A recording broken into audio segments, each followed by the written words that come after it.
الحمد لله وكفى وسلام على عباده الذين اصطفى أما بعد فأعوذ بالله من الشيطان الرجيم بسم الله الرحمن الرحيم يا أيها الذين آمنوا لا تدخلوا بيوتا غير بيوتكم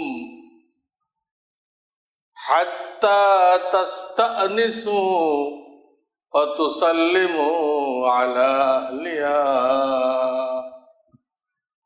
إلى آخر الآية। আল্লাহ রাব্বুল আলামিনের মেহেরবানি, গত কয়েক জুমা থেকে সূরা নূর 18 পারা, এই সূরা নূরের একটা আয়াতের উপরে আলোচনা চলতেছিল। আরো কিছুদিন আলোচনা চলবে ইনশাআল্লাহ। এগুলো আমাদের জানা খুবই জরুরি। আমাদের নবী করিম সাল্লাল্লাহু আলাইহি সাল্লাম আসছিলেন এই কাজের জন্য। কোরআন যা বলে এটাকে প্র্যাকটিক্যাল দেখাই দেওয়ার জন্য।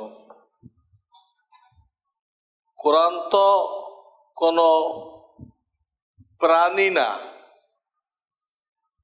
দেশে তেলাওয়াত করবে আবার লোকদেরকে দেখাইও দিবে যে আমি যে নামাজের আয়াত পড়লাম, এই নামাজটা আপনারা এইভাবে পড়বেন। আমি যে উজুর আয়াত পড়লাম, এই উজু আপনারা এইভাবে করবেন। এটা কোরআনে দেখাইতে পারে না। এই জন্য প্রত্যেক জামানায় আসমানি কিতাবের সাথে আল্লাহ রাব্বুল আলামিন নবী রাসূল আলাইহিমুসসালাম তাদেরকে পাঠিয়েছেন ওই দেখাই দেওয়ার জন্য, ব্যাখ্যা দেওয়ার জন্য পাঠাইছেন। তো এটা তো হয়েছে আমাদের নবী আলাইহিস সালাম পর্যন্ত। হযরত আদম আলাইহিস সালাম থেকে নিয়ে আমাদের নবী আলাইহিস সালাম পর্যন্ত প্রায় 100 লক্ষ নবী আসছেন। তার মধ্যে 313 জন রসুল ছিলেন। তারা সবাই এই দায়িত্ব পালন করে গেছেন, সবাই। আমাদের নবী আলাইহিস সালাম তিনি 23 বছর সুযোগ পেয়েছিলেন। উনি 23 বছর নবুয়ত পাওয়ার পরে উনিও যা কিছু নাযিল হয়েছে দেখাই দিয়েছেন, যেগুলো দেখানো সম্ভবপর দেখাই দিয়েছেন। শুধু মৌখিক বলার উপরে ক্ষান্ত হন নাই, দেখাই দিয়েছেন। এবং স্বয়ং রব্বুল আলামিন ওনাকে দেখাই দিয়েছেন। কেমনে? আল্লাহ তো আর নেমে আসবেন না। আল্লাহ ওনাকে দেখাইছেন কিভাবে? জিব্রাইল আলাইহিস সালামকে পাঠাই দিয়েছেন মানুষের আকৃতিতে। তিনি আল্লাহর পক্ষ থেকে ওই জিনিসগুলো নবীজিকে দেখাইছে। নবীজি আবার সাহাবায়ে কেরামের সামনে ওই জিনিসগুলো দেখাইছেন। এইভাবে কোরআনের বিধি বিধানগুলো সবাই শিখছে। শুধু থিওরিটিক্যাল শেখে নাই, প্র্যাকটিক্যালও শিখছে। কারণ আসলে শুধু থিওরিটিক্যাল শিক্ষার দ্বারা কাজ হয় না। এটা দুনিয়ার যে কোনো লোক স্বীকার করবে। থিওরিটিক্যাল শিক্ষার দ্বারা কাজ হয় না। একটা লোক ডাক্তারি পড়ল, কিন্তু সে কয়েক বছর থেকে বড় বড় ডাক্তারদের সাথে থেকে হাসপাতালে ঘুরে কিভাবে চিকিৎসা দিতে হয় এটা সে শিখলো না, ইন্টার্নি করলো না। তো সে থিওরিটিক্যাল যত ভালো শিখুক, তার রেজাল্ট যত হাইস্ট হোক, এই লোকটা চেম্বার খোলার অনুমতি পাবে না, এবং খুললে তার জেল হবে। তুমি তো ডাক্তার হও নাই তুমি ডাক্তার, অথচ পাস করছে। দেখা যাচ্ছে থিওরিটিক্যালের সাথে প্র্যাকটিক্যাল যোগ না হলে ওই থিওরিটিক্যালের কোনো দাম থাকে না। দুনিয়ার লাইনেও এই কথা, দিনের লাইনেও এই কথা, একই কথা, প্র্যাকটিক্যাল লাগবে। এই জন্য বিভিন্ন চাকরির বিজ্ঞপ্তির মধ্যে আপনারা দেখবেন যে কমপক্ষে 5 বছরের অভিজ্ঞতা লাগবে, এই শর্ত লাগাই দেয়। আমাদের লাইনে একটা ছেলে টাইটেল ক্লাসে পুরো বাংলাদেশে ফার্স্ট হয়ে গেল, তো তাকে ফতোয়া দেওয়ার অনুমতি দেওয়া হবে না, কোনো মাসলা সে বলতে পারবে না। তাকে বলা হবে কোন মুফতির সাথে কমপক্ষে 2 বছর লেগে থাকো, কমপক্ষে 2 বছর তার সাথে লেগে থাকো। উনি কিভাবে ফতোয়া দেয়, কিভাবে লেখে, কোন প্রশ্নকারী আসলে তার সাথে কিভাবে জেরা করে, জেরা করা ছাড়া তো উত্তর দেওয়া যায় না। আপনি একটা প্রশ্ন করলেন, আমি মুফতি সাহেব কোনো উত্তর দিতে পারবো না, আগে আপনাকে কয়েকটা জেরা করতে হবে, আমার করে মূল জিনিসটা বের করতে হবে, তখন আমার জন্য ফতোয়া দেওয়া সম্ভব। উদাহরণ বলি, একটা লোক আসছে, জিজ্ঞাসা করতে যে হুজুর, কবরের উপরে কি বাড়ি ঘর করা যায়? এই প্রশ্ন, কবরের উপরে বাড়ি ঘর করা যায়? তো সে তো জানে না যে এটা কোনো প্রশ্ন হয় নাই, সে তো ভালো প্রশ্ন হয়েছে, প্রত্যেকটা শব্দ ঠিক, সমস্যা। কিন্তু মুফতিদের কাছে এটা কোনো প্রশ্ন হয়নি, এই জন্য তাদের জেরা করতে হবে। হ্যাঁ, এটা আরবি শব্দ, আমরা মনে করছি যে উকিলদের শব্দ। জারহুন ও তাদিলুন ওদের জেরা। কি জেরা করতে হবে? তুমি যে গোরস্থানে বাড়ি করার কথা বললা, এটা কি গোরস্থান? পারিবারিক না ওয়াকফকৃত? এটাকে বলো। কোন একটা বলবে, সে কোন একটা পারিবারিক অথবা ওয়াকফ। তো এক ধাপ আগাইলো শোনার পরে,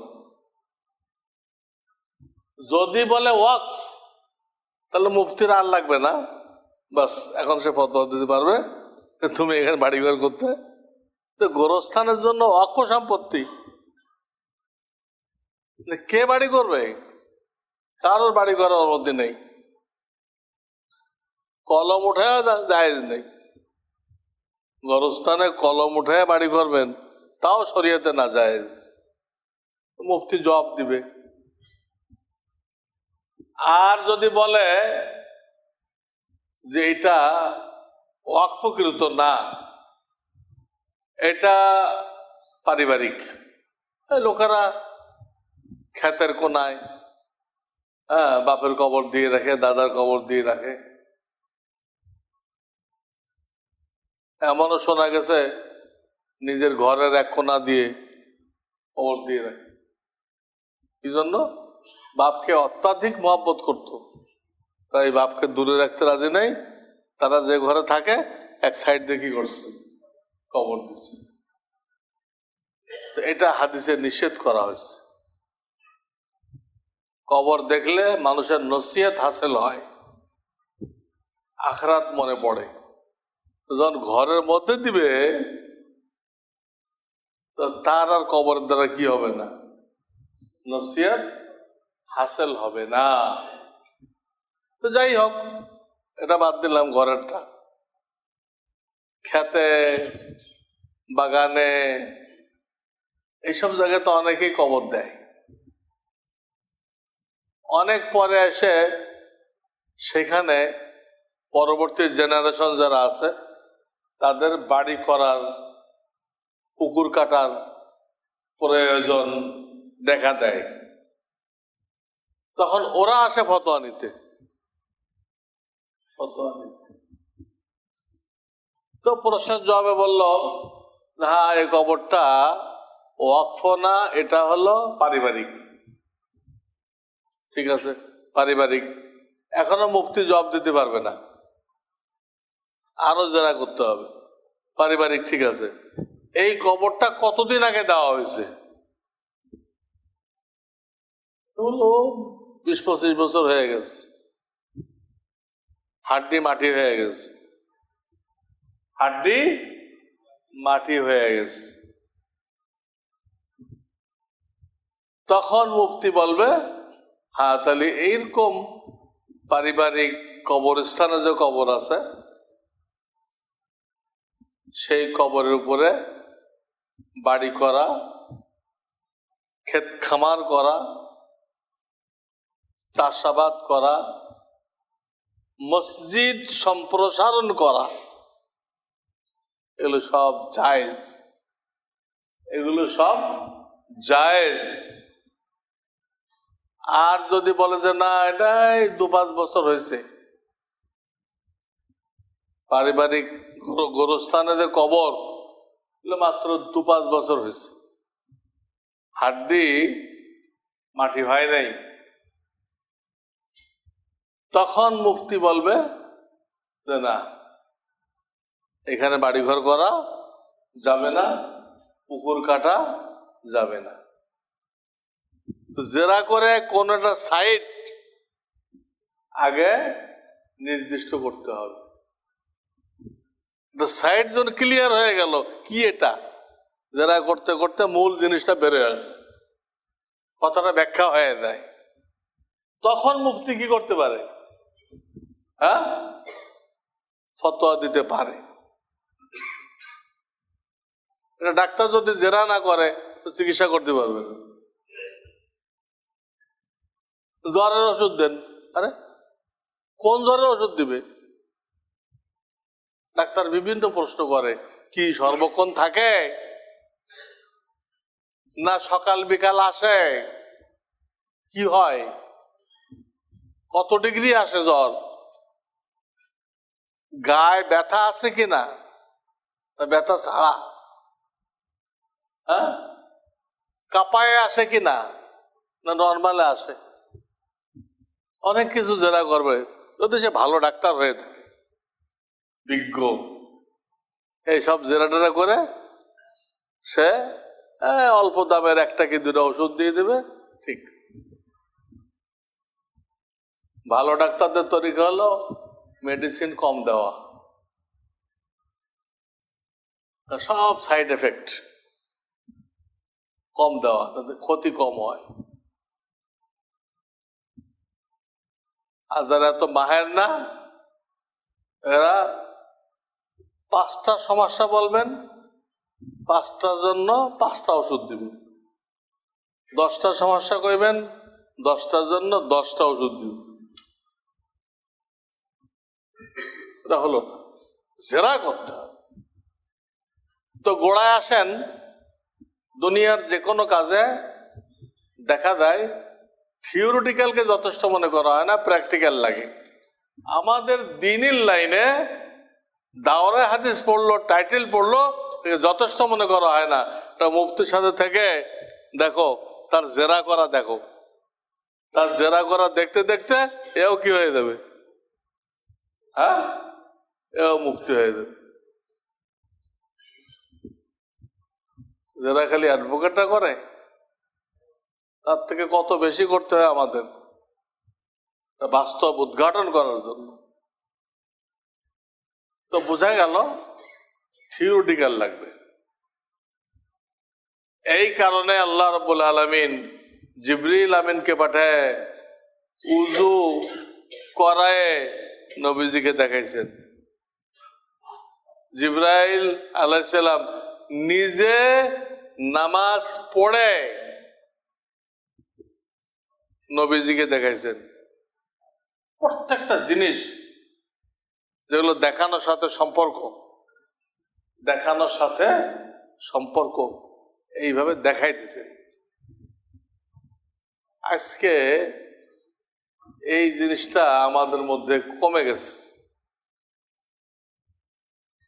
আমরা যারা হুজুর আছি খালি লেকচার দিয়ে যাই, ঘন্টাকে ঘন্টা, কোথাও কোথাও তো সারা রাত।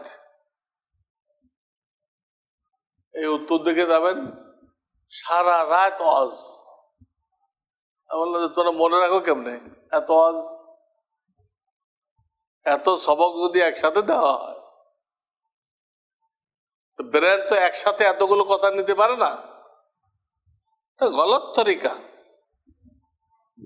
এই গলত তরিকাটা এই ময়মনসিংহ এলাকায় খুব চালু,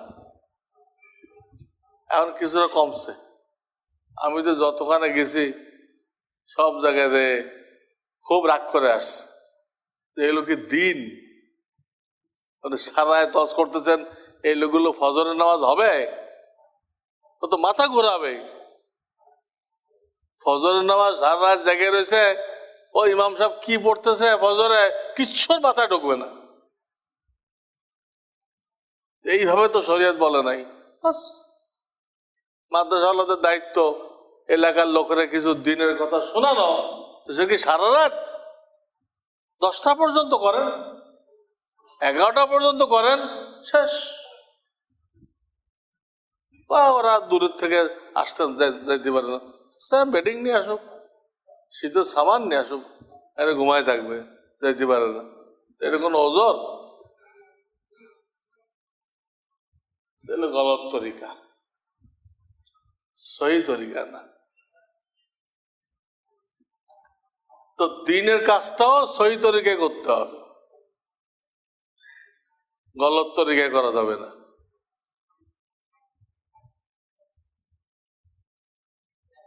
এই যারা মাইকে সবিনা পড়ে, কত মানুষকে ডিস্টার্ব করে তারা। হ্যাঁ, কেউ রুগী একটু ঘুমাইতে চায়, এই মাইকের চোটে ঘুমাইতে পারবে। মহিলারা ঘরে নামাজ পড়তে চায়, এই যে মাইক দিয়ে সবিনা পড়তে আছে। মাইকে যারা পড়ে হাফেজ সাহেবরা, একটাও কিন্তু সঠিক হাফেজ না। হ্যাঁ, এরা ধোকাবাজ হাফেজ। ওরা এখান থেকে ওখান থেকে পড়ে ওই বাড়িওয়ালার পকেট কেটে চলে যায়। পকেট কাটা হাফেজ এগুলো, কিচ্ছু লাভ হয় না। ভুল টুল পড়ে আর ওরা মহল্লাবাসীকে ডিস্টার্ব করে। মহল্লাবাসী আপনাকে বলছে আপনি একটু মাইক দিয়ে আমাদের গ্রামবাসীকে কোরআন শরীফ শোনান, আপনার কইছে? কে দায়িত্ব দিছে? কেন এগুলো করা হয়? ইসলাম দিয়ে কাউকে আপনি ক্ষতিগ্রস্ত করবেন, পরেশান করবেন, তার ব্যক্তিগত ইবাদতে বাধা সৃষ্টি করবেন, তাকে রেস্ট নিতে দিবেন না, এইগুলোর কোনো সুযোগ নেই। ইসলাম ধর্মই এরকম যে কারোর দ্বারা কেউ কষ্ট পায় না, হয় উপকার হয়, কষ্ট তো হয় না। এই জন্য ইসলামের নিয়মগুলো প্র্যাকটিক্যালি শিখতে হবে। আমরা হুজুররা সারা রাত ওয়াজ করি, দেখাই না। পাবলিক তারাও শোনে, কিন্তু তারাও বলে না যে হুজুর একটু দেখেন তো আমার এই সালামটা ঠিক আছে কিনা, ওই সালাম দেই, ওই যে মুসাফা করি ঠিক আছে কিনা, তারাও আসে না। ভুল রয়ে গেছে। দ্বিতীয় খলিফা ওমর রাদিয়াল্লাহু তাআলা জামানায় শাম দেশ থেকে, যার আসল আরবি নাম হলো সুরিয়া, আমাদের বাংলায় বলে সিরিয়া, আরবিতে হলো সুরিয়া, কয়েক হাজার মাইল দূরে এটা। এখান থেকে একটা লোক উঠে চড়ে আসছে মদিনায়। খলিফাতুল মুসলিমিন ওমরে ফারুক রাদিয়াল্লাহু তাআলা আনহুকে আত্মাহিয়াত শোনাইতে, হুজুর দেখেন তোমার আত্মাহিয়াত হয় কিনা। কয়েক হাজার মাইল দূরের থেকে আসতেছে আত্মাহিয়াত শোনাইতে। আমাদের তো মহল্লা ইমাম সাহেব আছে, হাফেজ সাহেব আছে, আমরা কি বলছি হুজুর আমার আত্মাহিয়াত হয় কিনা, আমার সালাম হয় কিনা, আমার রুকু হয় কিনা, আমার সিজদা হয় কিনা, বলি। তো উভয় দিক দিয়েই অলসতা হইতেছে, উদাসীনতা হইতেছে। না আমরা দায়িত্ব পালন করতেছি, না আপনারা জিজ্ঞাসাবাদ করতেছেন। এত মূল্যবান জিনিস আল্লাহ আমাদেরকে দিছে, কিন্তু সেটা আমাদের কোনো কাজে আসতেছে না, কাজে আসতেছে না। আল্লাহ দিয়ে রাখছেন, কাজে আসতেছে না। গাধা কত কিতাব বহন করে লয়ে যায়, মূল্যবান কিতাব, কিন্তু ওই কিতাব গাধার কোনো কাজে আসে না। ওর কোনো কিতাব সে পড়তেও পারে না, ওর মধ্যে কি আছে তাও বোঝে না। এই জন্য আল্লাহ কোরআনে গাধা দিয়ে উদাহরণ দিচ্ছেন, মাসালুল্লাযীনা হুম্মিলুত তাওরাত সুম্মা লাম ইয়াহমিলুহা কামাসালিল হিমারি ইয়াহমিলু আসফারা। কামাসালিল হিমার, হিমার মানে গাধা, আর মিসাল মানে উদাহরণ। তাদের উদাহরণ গাধার উদাহরণের মতো। ইয়াহমিলু আসফারা, ইয়াহমিলু মানে বহন করতেছে, আসফার মানে অনেক কিতাব। গাধা অনেক কিতাব বহন করতেছে, কিন্তু গাধার খবর নেই যে এই কিতাবে কি আছে, কোনো খবর নেই। তো আল্লাহ আমাদের জন্য অনেক মূল্যবান জিনিস আসমান থেকে আমাদের নবীর উপরে নাজেল করে রাখছেন, যেগুলো আমরা আমল করলে আমরা স্বর্ণ মানুষ হয়ে যেতাম। কাফেরদের বেশি দাওয়াত দেওয়া লাগতো না, আমাদেরকে দেখে দেখে কাফেররা কি হইতো, মুসলমান হইত দেখে দেখে। খাজা মঈনুদ্দিন চিশতি রহমাতুল্লাহ আলাইহি দিল্লি থেকে আজমির গেলেন, তো উনি তো কাউকে দাওয়াত দেয় নাই, গেলেন কোন দিনই কাজে। ওনাকে দেখে রাস্তার দুই পাশ থেকে লোকজন জড়ো হয়ে গেছে ওনাকে দেখার জন্য, যে একটা লোক যাইতেছে, যে শোনে হে আসে, কিরকম লোক আবার দেখি। দুই পাশে লোক জড়ো হয়ে গেছে। তো দিল্লি তিনি আজমির গেছেন, এর মধ্যে 80,000 হিন্দু ওনার কাছে মুসলমান হয়ে গেছে 80,000 হিন্দু। আমরা তো মুসলমান হইতে পারি নাই। আমাদের কোরআন তো তাকে, কোরআন এক জায়গায়, আমরা আর এক জায়গায়। কোরআন এক জায়গায়, আমরা আর এক জায়গায়। না আমাদের দেখলে আরো দূরে চলে যায়। তো এইগুলো মুসলমান মিথ্যা কথা বলে, মিথ্যা কথা বলে, মালে ভেজাল দেয়, মাপে কম দেয়, খুব খারাপ লোকেরা। এই দেখে অনেক কাফেররা মনে করে আমি তো ওর থেকে ভালো, আমি তো মালে ভেজাল দেই না, আমি তো মিথ্যা কথা বলি না, আমি তো ওয়াদা ভঙ্গ করি না, তাহলে আমি মুসলমান কি জন্য হব? আমি তো ভালো আছি। চিন্তা কর, চিন্তা কর। এক খ্রিস্টানের কাছে এক মুসলমান টাকা পাইতো, দিচ্ছে না, লম্বা কিছু শর্টকাট বলতেছে। তো ওই মুসলমানরা ওই টাকাটা আদায় করতে পারতেছে না। তো ও যে পাদ্রির সাথে উঠা বসা করে, ওই খ্রিস্টানটা ওই পাদ্রিকে জানাই দিছে যে আপনার অমুক লোক আমার সাথে ব্যবসা করছিল, আমার এত টাকা পাওনা দেয় না, আপনি আমাকে একটু সাহায্য করেন। তো পাদ্রি খালি এতটুকু কইছে ওই লোকটাকে, তুই কি মুসলমান হয়ে গেছিস নাকি, এই কইছে, আর কিছু। মানে বুঝাইছে মানুষকে ফাঁকি দেওয়া, টাকা না দেওয়া, পাওনা টাকা, তো মুসলমানরা করতেছে, আমরা তো করি না এটা। আমাদের তো বিশ্বের সুনাম আছে, আমরা তো সুনাম দিয়ে রাজ্য জয় করতেছি, দেশকে দেশ দখল করতেছি।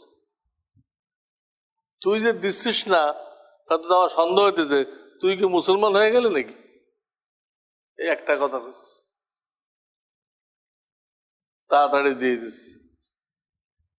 তাহলে আমাদের কি পরিমাণ অধপতন হয়েছে, এই একটা উদাহরণ দিয়ে চিন্তা করে। অথচ 1 লাখ গুলো মুসলমানদের ছিল, আমাদের থেকে তারা নিয়ে গেছে, নিয়ে আজকে তারা নাম করতেছে, আজকে তারা সাইনবোর্ড লাগায় শিখাইতেছে, জায়গায় জায়গায় সাইনবোর্ড লাগাইছে না, মনে হয় তারাই প্রথম দুনিয়াবাসীকে শিক্ষা দিল। গ্রামগঞ্জে যায় দেখবেন কত বড় বড় সাইনবোর্ড, মানে লেখা আছে যে খাওয়ার আগে উভয় হাত ভালো করে সাবান দিয়ে ধুয়ে নেবেন, বিশাল সাইনবোর্ড। তা লোকেরা মনে হয় আরে এত সুন্দর কথা, এ তো এনজিওর আগে কেউ আমাদেরকে শিখায় নাই, তত তো তারাই পয়লা শিখাইলো। এরা তো 1400 বছর আগে আমাদের রসুল বলে গেছে খাওয়ার আগে উভয় হাত ধোও, খালি ডাইন হাত না, উভয় হাত ধোও, তিনি বলে গেছে। কিন্তু নাম হইতেছে এনজিও ওয়ালার। আরে বেটা তোর পাইছো কোথায়? তোমাদের কাছে ওহি নাযিল হয়েছে, তুমি পাইলা কোথায়? ও তো চুরি করে নিয়ে আসছো তোমরা মুসলমানদের কিতাব থেকে, আমাদের কিতাবটা চুরি করে তারা দুনিয়াবাসীকে শিক্ষা দিচ্ছে। আর আমরা মিসকিন কাঙ্গাল, আমরা ওদের দিক চাই আসছি, ওরা আমাদের একটু সাহায্য দিবে, সেবা করবে। যারা আসল মালিক ছিল তারা এখন মিসকিন হয়ে চাই আছে, দুঃখজনক। এই জন্য ওলামাদের দায়িত্ব প্র্যাকটিক্যাল শিক্ষা দেওয়া। আপনাদের দায়িত্ব যদি কোনো আলেম না শিখায় আপনারা তার থেকে উদ্ধার করবেন। প্রত্যেক আলেমের এলেমের মধ্যে আপনাদের পাওনা আছে, প্রত্যেক আলেমের এলেমের মধ্যে আপনাদের কি আছে? পাওনা আছে। তো গত কয়েক সপ্তাহ আমি বলতেছিলাম কারো ঘরে ঢুকতে হলে আগে কি করতে হবে, ইজাজত নিতে হবে। যে কোনো ইজাজত না, হ্যাঁ বলছিলাম শান্তিদায়ক ইজাজত, ইজাজত দিবে, খুশিও হবে, বেঢঙ্গা ইজাজত চাইবেন না। ইজাজত চাও, সালাম করো। তো আসলে আমি যেটা বলতে চাচ্ছি, এখানে সালাম আসছে, সালামের সাথে লাগানো মুসাফা। কি লাগানো? তো সালাম শিখতে হবে, মুসাফা শিখতে হবে। আবার মুসাফার সাথে লাগানো মুআনাকা। মুআনাকা মানে গর্দান, গর্দান বলে, গর্দান লাগানো। কি লাগানো? এর তিনটা তো একসাথে লাগানো।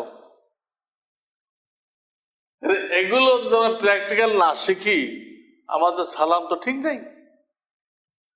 কি সালাম দেব না? সালাম আলাইকুম, সালাম। হ্যাঁ, তসলিম নাসরিন লিখছিল বিরক্ত হয়ে, এদেশে মনে হয় যে হ্যালোর সাথে সালাম আলাইকুমটা আঠা দিয়ে লাগাই রাখা হয়েছে। যেই হ্যালো কয় তো সালাম আলাইকুম কয়। তো বিরক্ত হয়ে কি মন্তব্য করছে, বাংলাদেশে হ্যালোর সাথে আঠা দিয়ে লাগানো, এটা আলাদা করা যাবে না। যে কেউ হ্যালো বলবে, কি বলবে? আরে হে, বিরক্ত হোক, আমাদের হ্যালো বলার দরকারটা কি? হ্যালো না বলে শুধু সালাম দেই, আমরা তো হ্যালো বলি না। আমাদের দিন যাইতেছি না, এই সালাম শিখতে হবে। আমরা তো হ্যান্ডশেক করি, আমরা যারা করি না সালাম না, হ্যান্ডশেক, আমাদের সালাম সহি হয় না। আর আমাদের মুসাফা করি, ওটা মুসাফা হয় না, ওইটা হয় হ্যান্ডশেক, খ্রিস্টানদের হ্যান্ডশেক হয়। আর আমাদের মুআনাকা করি, তো মুআনাকা কয় না, ওটা হয় মুবাতানা। মুবাতানা মানে দুইজনে পেট লাগানো, দুইজনে পেট লাগানো।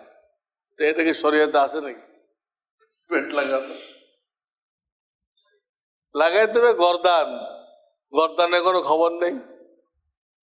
হ্যাঁ, অনেকে সিনা লাগাইতেছে আর অনেকে পেট লাগাইতেছে, মনে করতেছে এইটা হয়ে গেছে। ঈদের দিন কি অবস্থা, নাকি কোন ঈদের সুন্নত না সাক্ষাতের সুন্নত? এটা লাগাইছে কোন জায়গায়? ঈদের দিন। তো ইনশাআল্লাহ এই জিনিসগুলো হাতে কলমে আমি আপনাদেরকে দেখাই দেব, আজকে সময় নেই, যাতে করে আমাদের প্রত্যেকের সালাম, প্রত্যেকের মুসাফা, প্রত্যেকের মুআনাকা আল্লাহ রসুল যেটা রেখে গেছে হুবহু এটা হয়। আল্লাহ আমাদেরকে তৌফিক দান করেন। ওয়া আখিরু দাওয়ানা আনিল হামদুলিল্লাহি রাব্বিল আলামিন।